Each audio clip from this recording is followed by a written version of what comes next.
session. Back to you. Thank you very much.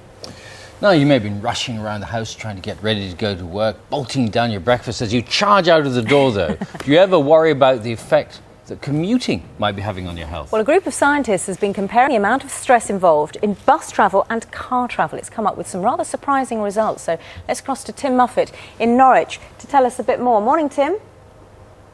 Good morning to you. Here is a question. If you had a choice between commuting by bus and commuting by car, which would be the most stressful? Why am I asking this? Well, today here in Norwich, as well as Exeter and Milton Keynes, a campaign is being launched aimed at getting people to rethink the way they travel to work. Not just looking at the impact on the environment, but the impact on their physical and mental well-being. Now, cars and buses are interesting to compare because, unlike trains, they both involve travelling along a road. The route might be the same, but the levels of stress are often very different. Two ways of getting to work. But which is the most stressful? And how can you tell? This woman has her hands on my chest for a very good reason. So we're going to conduct a scientific experiment. Candice here is wiring me up with a heart monitor.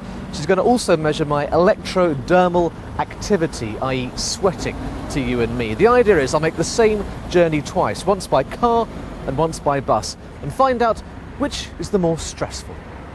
Well, if you're commuting by bus, first of all, you've got to walk to the bus stop, and then you've got no real guarantee when or if the bus is going to turn up. So that can be quite stressful. Anyway, here's mine. This morning, there are seats available, which isn't always the case on other bus routes. Unlike a car, personal space can be an issue, but it's not too crowded. Of course, you can read or catch up on some work. A double-edged sword, perhaps. I'm actually trying to schedule something I've got lined up next week, which, ironically, I'm getting rather stressed about. Of course, if I was driving, this wouldn't even be an issue. Yes, there's traffic, but it's the driver's problem. And I've arrived. So, let's try the commute again, this time by car.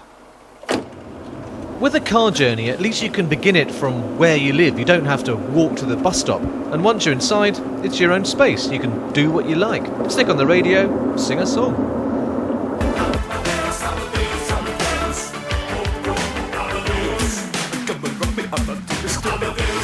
Do that on a bus and you don't half get some funny looks.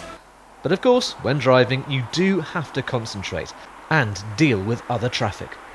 And then there's parking. If your employer provides space, then great. If not, it can be an issue. Okay, time to get the results. Neuropsychologist Dr. David Lewis is going to evaluate my stress test. It was him who coined the term road rage 30 years ago. What we're looking at here, Tim, are your levels of stress when you're making the bus journey on the left screen and the car journey on the right screen. These peaks, which you can see on the screens, are actual moments when you become particularly stressed. So, looking at the car journey, something happened at this point of the journey which made you stressed. Now, it could have been perhaps some car cut out in front of you. The bus journey, by comparison, overall, you actually became far more relaxed. So the general trend in the bus journey was to become more relaxed as the journey went on. The general trend in the car journey was actually become more stressed as the journey went on. So, why does it matter? Inevitably, this is going to have long-term mental health consequences for a large number of people. We are seeing increases, for example, in depression. We're seeing an increase in a whole range of stress-related problems. And I just think that travelling by car, commuting by car on a regular basis when you've got an alternative is just really rather a foolish risk to take with your long-term health. Cost, comfort, reliability, they're all important when deciding how to commute. But given its health implications, some feel stress should top the list.